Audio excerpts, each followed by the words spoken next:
this is an iHeart podcast. Guaranteed human. Body Bags with Joseph Scott Moore.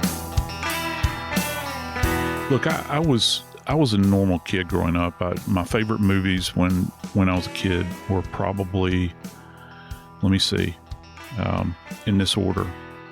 It would have to be Chitty Chitty Bang Bang. Immediately after that, and a very close to first, would have to be the actual Willy Wonka movie. I'm not talking about the Johnny Depp thing that was like a nightmare to me.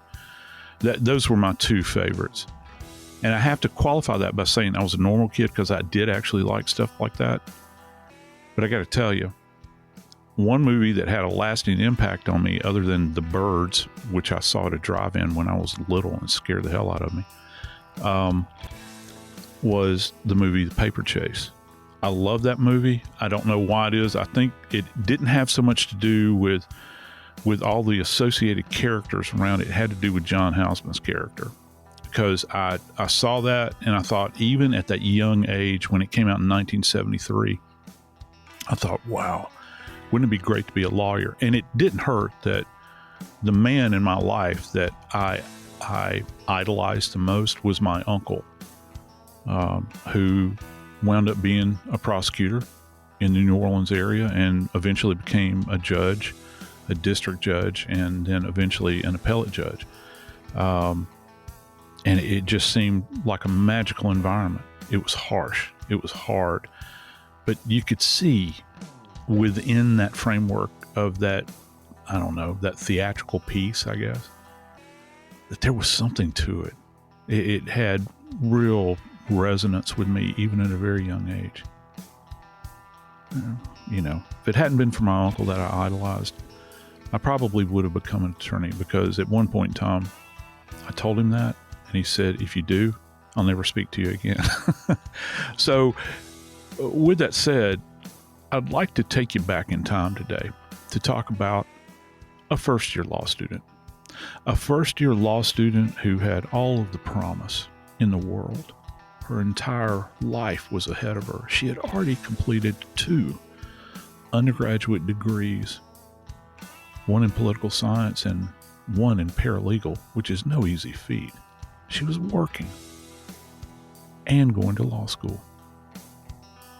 Today, we're going to spend a little time thinking about Tara Baker,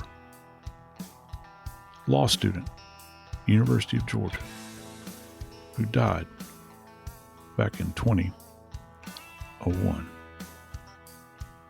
Coming to you from the beautiful campus of Jacksonville State University, I'm Joseph Scott Morgan, and this is Body Bags.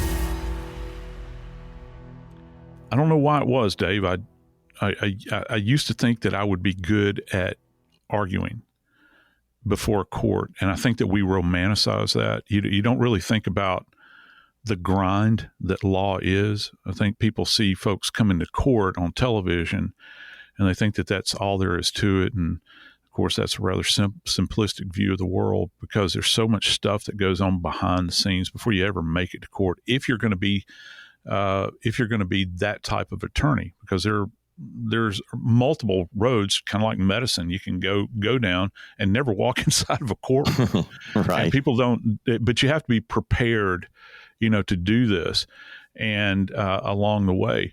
But I was thinking about Tara's case the other day because it came across my desk, and I was still, when Tara was murdered, I was still with the medical examiner in Atlanta. Now, this happened in Athens, which is, I don't know, depending upon where you're going, maybe 70 miles away from Atlanta.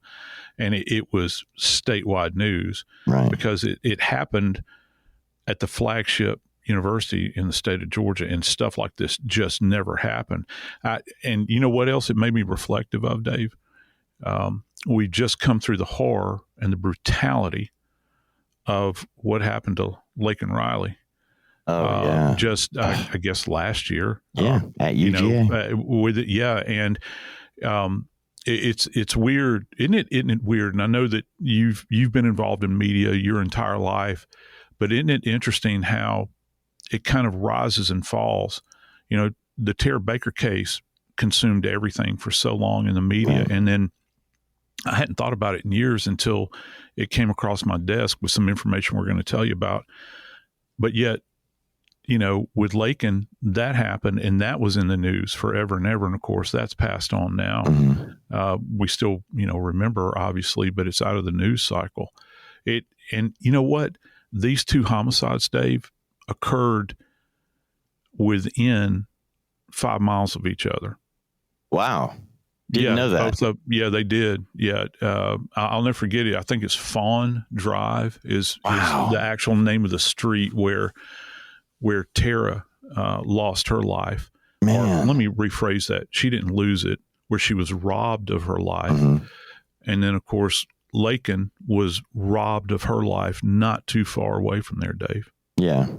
You know, the background, if you don't know, I'm going to give you just the couple of lines, okay? Tara Baker, beautiful, popular, law student at UGA.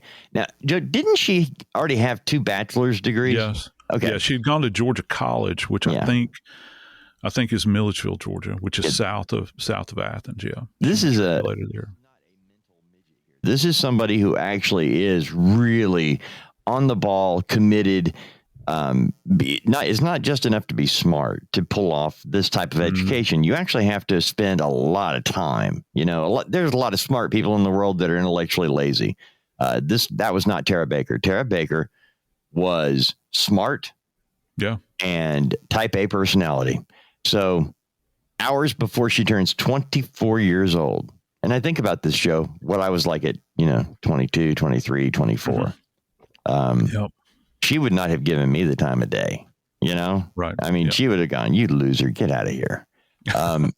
She's discovered murdered in her off-campus apartment.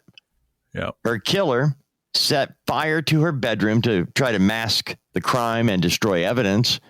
That pretty much gives you the thumbnail. And again, it happened in 2001, and we're talking about it in 2025 because for over 20 years, it was an unsolved case. It laid there. I mean, we've got a beautiful woman murdered in the one place she should feel safe, and you couldn't solve it? Come on, there has to be a way. And so when this case became national news again, it was because got a suspect. And how did they get that all these years later, Joe? I know. It's amazing to me. Dave, this case also is, I'll go ahead and use the word. Some people might take exception to it, and I just don't care. And that's the word notorious. This case was notorious, and let me tell you why.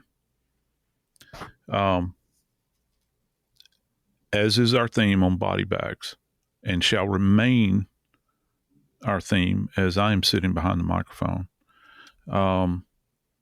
families are an extension of the victim, and they are victims as well.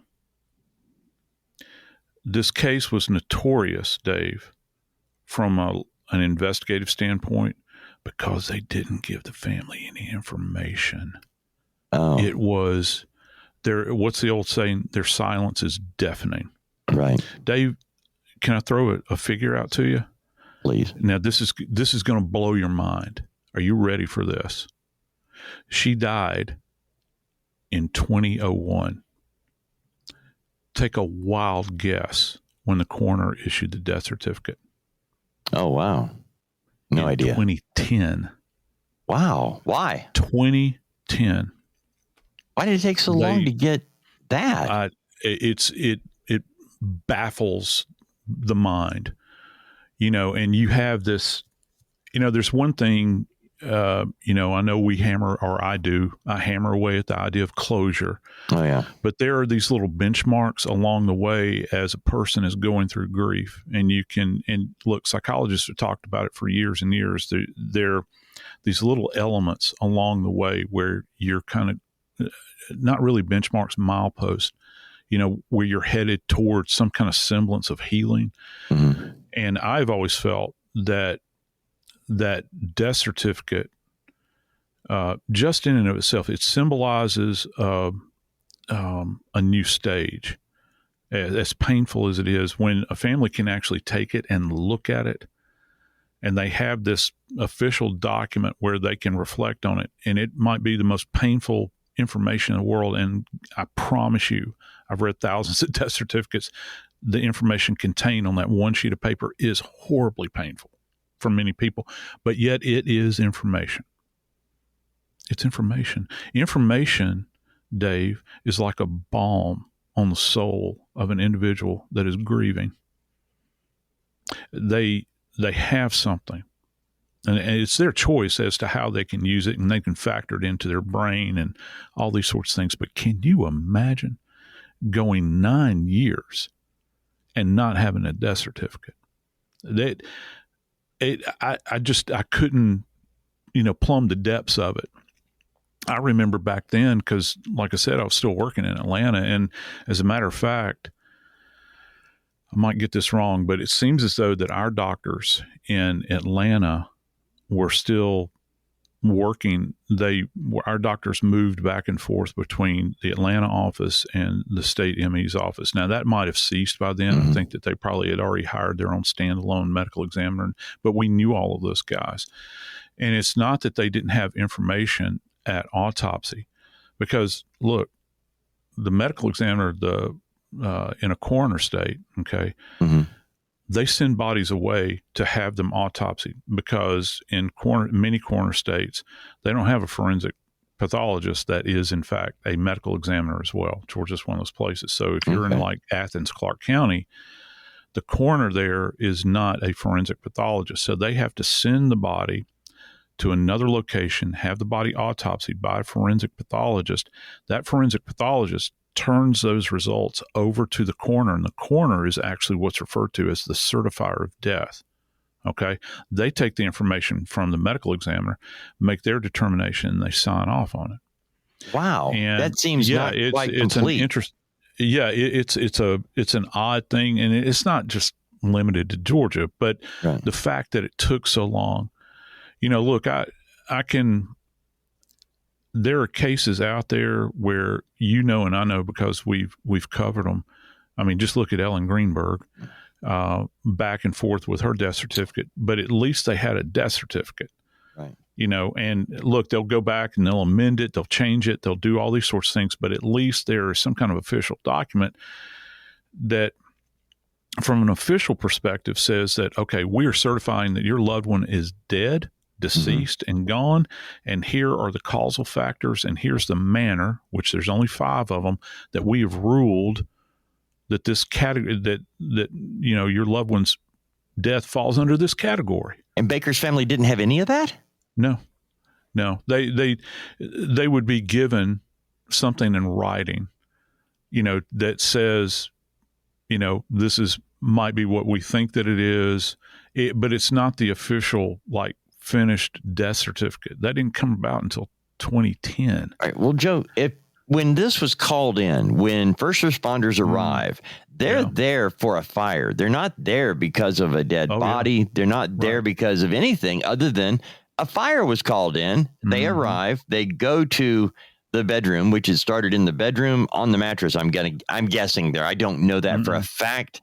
Okay. Where did the fire start that they came there to put out? Yeah, I'm glad you brought that up, because this goes to, I think, now we'll talk about whoever the perpetrator was in this case, because Dave, this goes to a certain level of unsophistication. Fire is if you're going to utilize it, not you, but the universal you, if you're going to try to destroy something with fire, particularly from the perspective of an arson, you can really gauge the sophistication of the perpetrator by how they start a fire. And from what we understand, this individual was so unsophisticated and maybe underprepared that this cat decided to pile clothes in the bottom of a closet, strike a match, and set it on fire.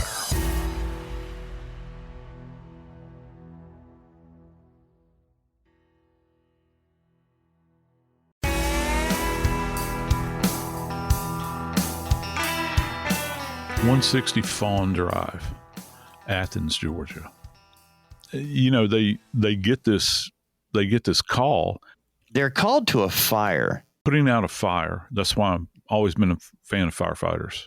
I love these cats. I love what they're able to do because it is the ultimate public service kind of job. Right. And you talk about multitasking. If you go into a fully involved environment, which these guys are some of the bravest cats on the face of the planet as far as I'm concerned, they do it every single day. You have to have total situational awareness when you walk into this place. First off, you're handling one of the most cumbersome pieces of equipment any known to mankind, which is a fire hose. And if you've ever seen a video of a fire hose going wild on the road, you'd rather be holding on to an anaconda because it will beat you to death. And you have to know what you're doing. And then not only that, you're walking in with this and they've got their axes and their pikes and all that stuff that the team goes in with. They got somebody knocking down the fire. They've got an assistant guy that's holding the hose, you know, and their head is always on the swivel. Remember, for a firefighter, it's not necessarily getting the fire knocked down as much as it is trying to save lives. So they have this incredible situational awareness where they're looking around. I think that, you know, in their training, they are taught what to do in the event that they see a person in there. Now, just because you have a person doesn't necessarily mean they're deceased, because, I mean, listen, people can succumb, or I hate to use succumb. People can literally still be alive with very shallow breathing, but they've been subjected to smoke inhalation. And so they'll check them for pulse. You know, all these firefighters now are at least basic paramedics to a certain degree, and they've got advanced life-saving skills, and they can, you know, kind of assess people in an environment, by the way, that is on fire. Right. and things are falling. That's the other terrible part of this. So when they make entry into this home, which, by the way, is not this is like kind of a series of ground level kind of apartment kind of things that are there. They're standalone. It's not like a tall structure. Oh, okay. That helps. You're worried that, first off, it's going to jump. That's one of the big things. Interesting. You know, this call came up at like 11, I think, like 11:20, or that's when the first people rolled up on the scene. 11:20 a.m., not p.m. Right. This is broad daylight, Bo. And so they go in and they see what appears to be a person. And of course, after all is said and done, and they're getting the fire under control and knocked down, they realize that, you know, this individual is deceased. So I don't know. It's an interesting world that they inhabit, because you never know what you're going to find or see when you walk in. And here's another thing, and I just want folks to understand this, how dynamic this is. When firefighters go into a scene, it's kind of like EMTs when they roll up on a motor vehicle accident, or they roll out on a shooting. They're not there to try to appreciate the value of anything in there that has evidentiary value. They're there. Their sole purpose in this world is to save lives. And we understand that, those of us that are last responders. We know that we have to interpret even through the debris field that they've created when they're trying to knock down the fire. Do you see? So you they pull might them go in in a and start debrief? pulling. Yeah. Do you pull these guys in after, you know, when you're sitting there and you question them over, what did you see when you first walked in the room? Okay. Absolutely. Wow. And it's not done in a confrontational manner, because I see them as the heroes here. I'm nobody. You know, when I'm talking to these cats, the beauty thing about them is that, let's see, how can I put this? They are vested, okay, but they're not. They're going to go into the next fire. And so they have their ability to recall what they see is amazing in these traumatic circumstances. Because, you know, like if the thing was on fire, I'm getting as far away from this thing as I can. They're going to huddle up next to this thing and try to knock it down. All right. And they're observing everything. They have to be completely aware of what the fire is affecting in order to knock it down. So after they have completed their job and the investigators show up, and that includes people like me, the police investigators, and certainly the arson investigators, they will debrief. And you might talk directly to the team off the truck that rolled in there first. You're going to talk to their lieutenant who's there because they're going to write reports. And we have that understanding with them, this rapport, if you will, about what kind of information we can get from them. And in Tara's case, they were able to determine that she was in fact deceased. I don't know exactly what they saw specifically, because I'll go ahead and let the cat out of the bag here. We're going to find out. Right. We're going to find out at the turn of the new year, because this case is finally going to go to trial with thousands and thousands of documents. And there's a lot still that has not been revealed about this case. And I understand that part of it, but we're going to learn more. We're going to learn more from the arson investigators because, Dave, back to that pile of clothes, they call this an arson. They've ruled out everything else. This is not like an accidental event, faulty wiring or a kerosene lantern turned over, or as outlandish as that sounds. I've actually had people burn up from kerosene lanterns, by the way. They're going to go in and they're going to tell us in detail what they found. And with an arson in particular, you look for where the fire started. And one of the kind of fascinating things is it kind of at a baseline. You look for where the most damage has occurred. And that makes sense, right? It's very logical. You look for, because that means the fire has been burning longer there than any other location. Okay.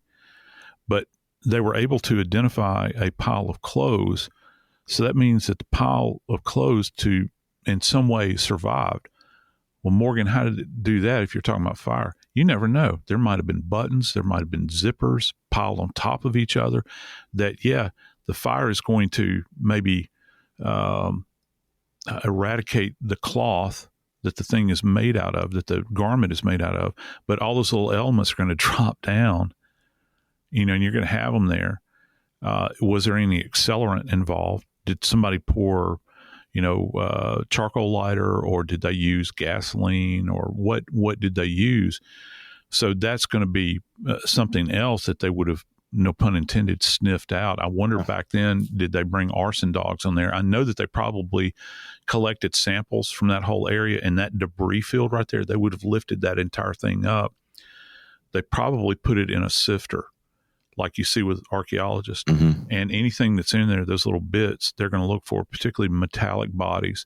And I don't think, it's hard to fathom this, but you don't think about things that hold things together in life. When you get into a debris field like this, you can have bits of metal all over the place.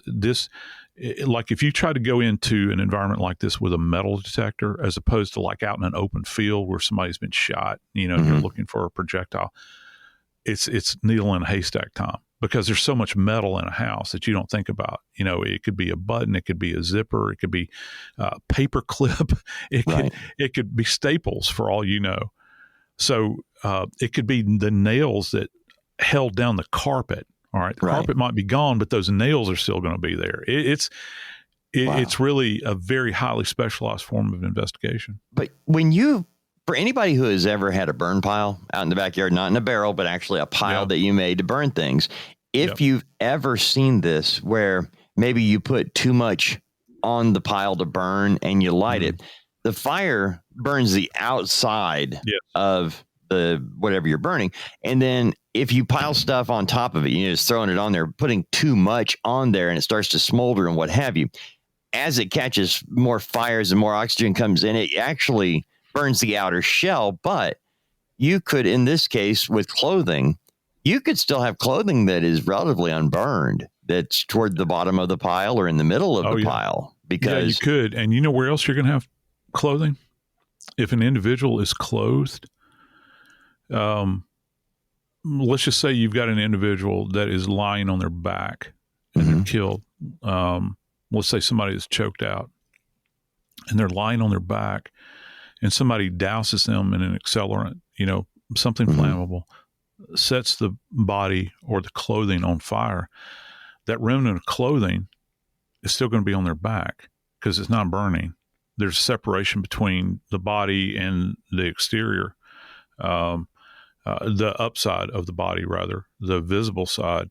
Well, those fragments of clothing, you might still have fragments, but they're going to be significant. But you can roll the body over, and when you see that, you'll still be able to fully appreciate,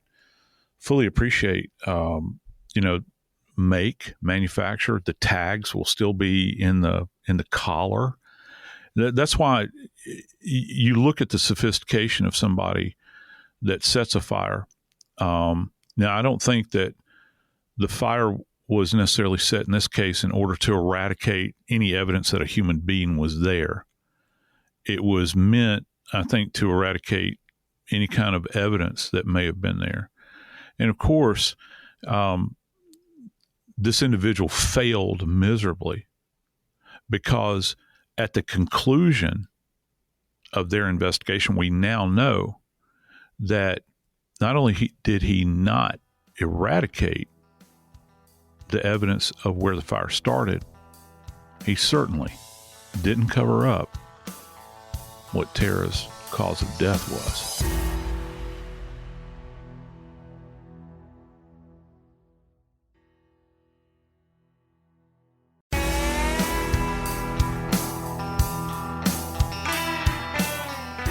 Fire, in fact, is arguably the most destructive force in the world, particularly the world that we live in, where we're congregated together in neighborhoods and, all of these sorts of things. It certainly strikes fear. I think that most people would agree with that. It strikes fear. Fire, we're just naturally fearful of it. Whereas, you get me with a high quality glass of rum and a really good cigar, and if I start a fire at my bonfire site, I'll sit there and stare at it and try to warm up to it and all that sort of thing. But that's beside the point.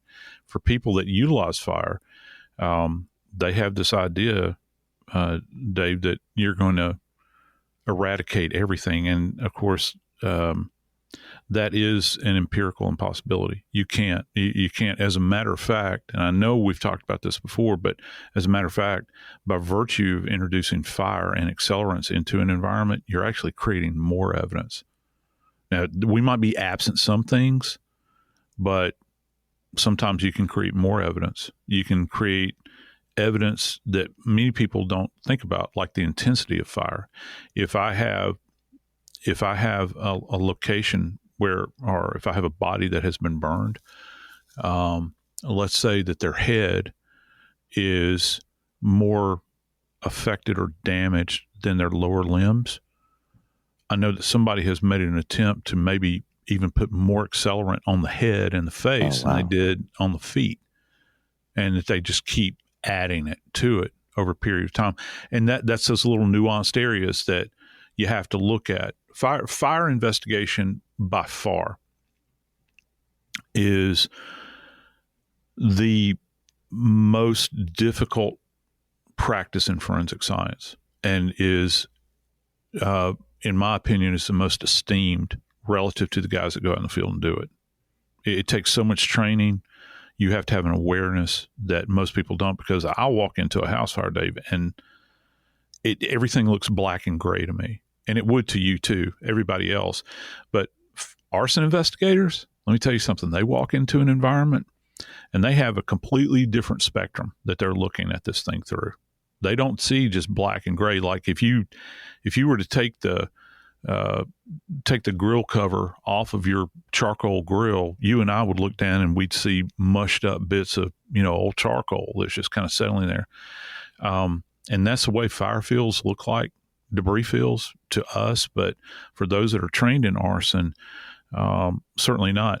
For us, though, in forensic medicine and medical legal death investigation, there's certain things that we look for in the autopsy room that fire doesn't destroy. And in this case, a lot was left behind relative to Tara's homicide.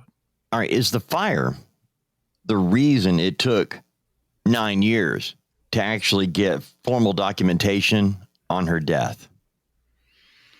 Good question. I don't know that it was, because listen, the GBI was involved in this investigation. The state medical examiner was. So what makes her case different from all the other fire deaths? You know, that state medical examiner's office is located, the primary head, what they refer to as headquarters there, is located just east of downtown Atlanta in DeKalb County. Dave, they see fire deaths all the time. They roll in from all over the state. I mean, literally, they have a transport system that brings bodies to that location from all over the state of Georgia. Now, they have satellite labs that are out there, but can you imagine? I mean, they're servicing lots of counties. You're going to have fire deaths. So what separates Tara's death from all the other fire deaths that are out there that they're still having to piece together and try to understand? I think that it lies somewhere else. I truly do, because they were able to determine manner and cause of death. I mean, you know, they ruled her death as a homicide. Okay. They ruled it as a homicide. They found physical evidence of trauma. And I'm not talking, Dave, I am not talking here about some kind of, type of trauma that is, they found things that are so detailed relative to her death. They would have seen that in the immediate. You want to know what I'm thinking about right now? Yeah. What I'm thinking about right now is that they're looking at a young lady who has died and has been burned or has been subjected to fire in proximity to fire. And Dave, they were able to appreciate that she's been strangled. Now, that's pretty doggone obvious. Okay. Because when you go into an autopsy and you begin to reflect the tissue on the neck, okay, which is something that's commonly done, you reflect.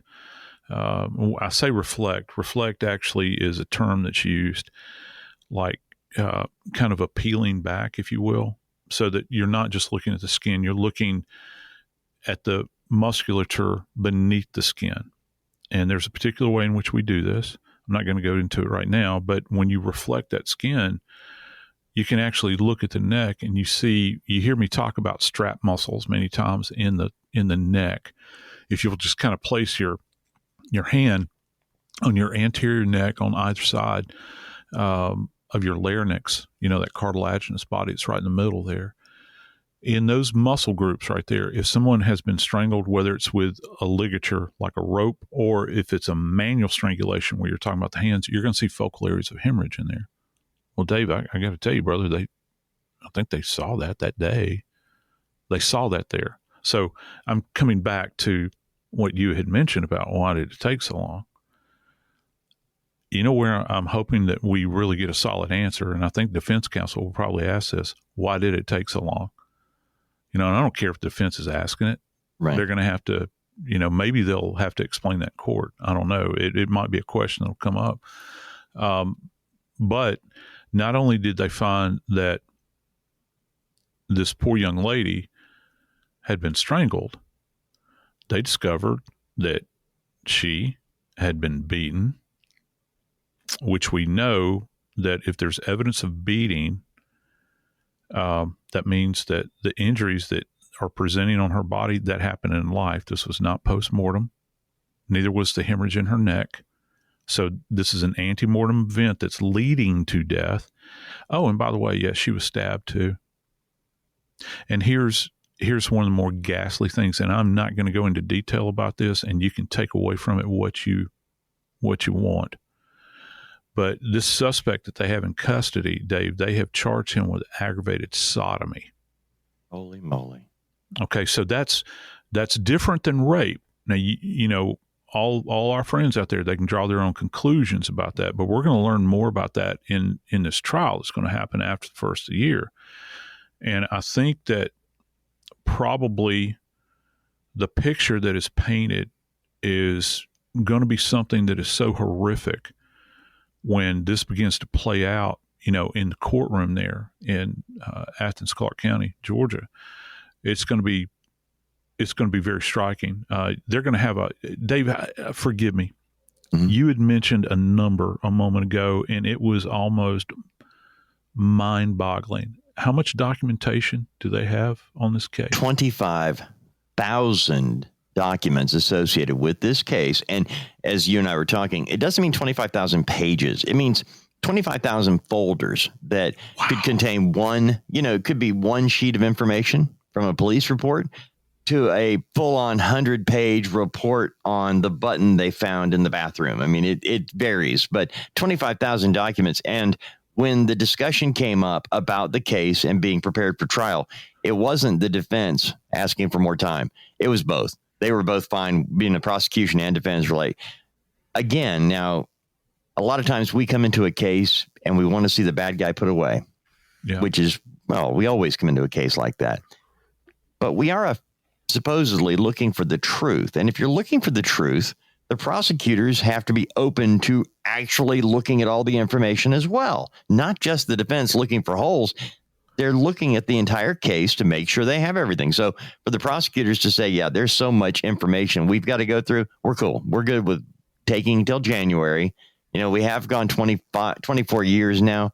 A couple more months is going to be fine. But Joe, what was the condition of her body? I saw something in the news as well. Okay. The family was good with that too. Good. I'm glad. I saw a comment about that. I'm sorry. Go ahead. I didn't mean to. I'm glad they were, because I do think about the families. Oh my God. Yeah. It's more than just reporting on what's taking place.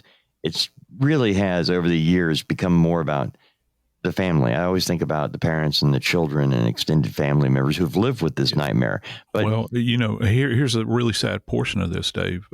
Tara's daddy's gone now. I know.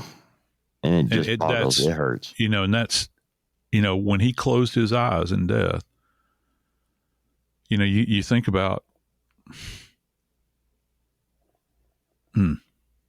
it's tough. Yeah, it is. It really is. It's his baby, man. You think about what were his, and I would not presume to know, but you get wrapped up in the tragedy of it all. And it really is. I hope, this is what I hope. And I really do have hope. I hope that they have covered all of their bases from a prosecution standpoint, that everything has been considered in this case. I'm sorry, continue. It just wells up in you after a while, man. It does. And Joe, what condition was her body when the fire is out? We now have a victim here. Mm-hmm. What condition was her body when they called in? Yeah, it's hard to know at this point in time because a lot of that information has not come out. I want to know. I'd like to know specifically to what degree she was subjected to heat injuries. Okay. I'd like to know, first off, the level of trauma. They talked about sharp force injuries. They've talked about beating. And that assessment will be, on full display, on the stand because they're going to, and this will be a very dramatic moment, Dave, because in this particular case, the forensic pathologist will literally be able to tell us about those last moments of her life. Fire has a way of doing that. They'll be able to talk to things about, like smoke inhalation and all those sorts of things. I don't know that will be an issue. They would have done a carboxyhemoglobin. It seems as though in this particular case that fire was used after the fact. And here's a really odd bit to this, Dave. In our previous segment, we talked about when the first responders, and you'd made note of this, thank you for that first responders rolled out at, just past, it's like 11, what was it? 11:20. 11:20 a.m., man. A.m. Here's the thing about it. Dave, this will make your skin. This will put a chill on you. That fire was started in the middle of the day or in the mid-morning. And back then, I remember they were talking about there was no cover to hide. If you're going to burn something up, set a structure on fire, that's something where you kind of steal away in the middle of the night. Dave, she was last seen, I believe, by her friends. She missed a meeting, and then she is at home. The one chilling thing about this, how long was this monster in the house with her? I just let that sink in just for a second. And as a final adieu, we're going to set a fire. And we feel confident enough that upon setting said fire, we're going to walk away in the middle of the day. And we're not talking about a city here that's kind of sleepy. You're talking about the largest campus in the state of Georgia that is existing in a very busy town. And you're going to set a fire and just walk away in broad daylight. What had happened the hours prior to? That's what I want to know. And that's what is so chilling about this case.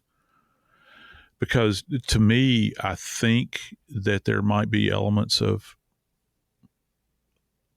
torture involved in this, perhaps menacing, as her life is going to slip away. She knows that it's not going to end well.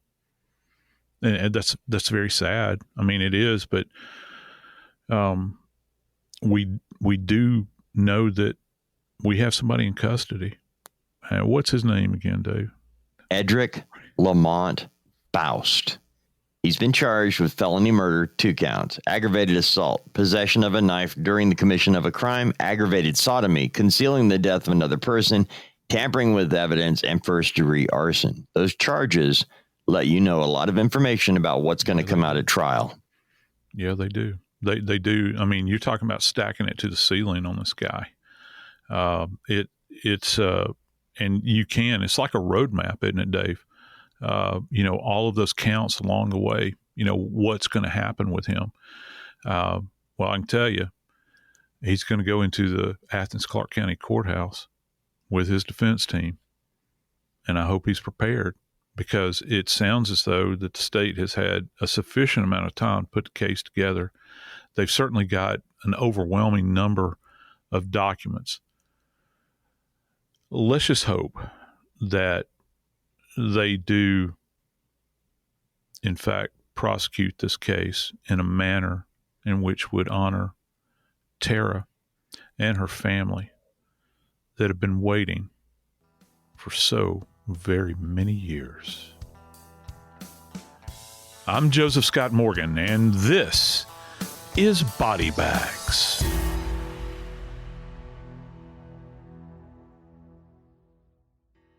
This is an iHeart podcast. Guaranteed Human.